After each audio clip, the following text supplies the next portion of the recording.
All right, so for a little isolation movement, we're gonna do tabletop single leg lifts. So in our tabletop position, we wanna get set up so that the hands and the palms are right underneath the shoulders. We want the knees right underneath the hips. And then from here, we're gonna extend one leg out and come back in, out, and come back in.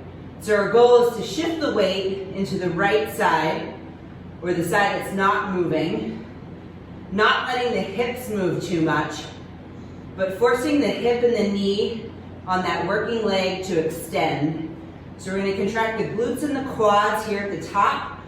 We wanna definitely make sure that the toes come in towards the head and that the leg stays parallel to the floor, and then back down to tabletop but not resting. Kick it straight back out. And then you'll alternate to the other side.